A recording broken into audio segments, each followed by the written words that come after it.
দাবি করে দেওয়া যায় ভাই।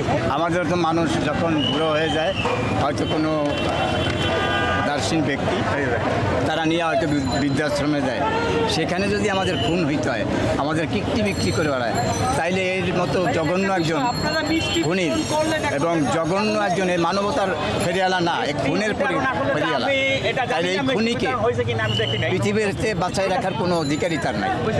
আমি তার আপনাদের মাধ্যমে এবং সরকারের কাছে এইটার সুস্থ তদন্ত করে তার ফাঁসি দাবি করি।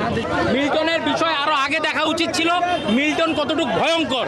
তো সর্বশেষ আমরা একটা রেজাল্ট পাইলাম, সে এখন প্রশাসনের আন্ডারে আছে, সে এখন সাজাও পাবে বা শাস্তি পাবে, এটাই আমাদের দাবি ছিল। এটা নিয়ে আমরা প্রশাসনকে ধন্যবাদ জানাই। সামাজিকভাবে তুলে ধরবো, আপনারাও সহযোগিতা করবেন। ধন্যবাদ সবাইকে। আন্ডারে মাটি দিছে, মাটি যে দিছে কোন জায়গায় মাটি দিছে এটার কোনো ই নাইকা। জানাজাগুলো কোথায় হইতো, কিভাবে হইতো? আমাদের এলাকার মসজিদ হইতো, রাজু সান্তামের মসজিদে।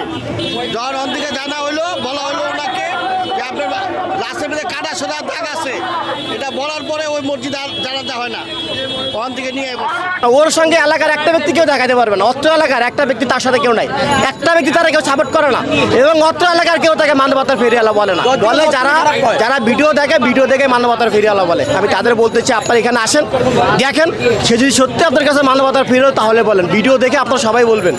আপনারা তো ভিডিও দেখে সাংবাদিকদের বিশ্বাস করতেছেন না, তাহলে ভিডিও দেখে মিল্টনকে কেন বিশ্বাস করতেছেন? আপনারা এসে দেখেন, সত্যতা যাচাই করেন। মানুষের মানবতার আড়ালে সে জঘন্যতম অপরাধ ছিল, তাদের সাথে খারাপ আচরণ।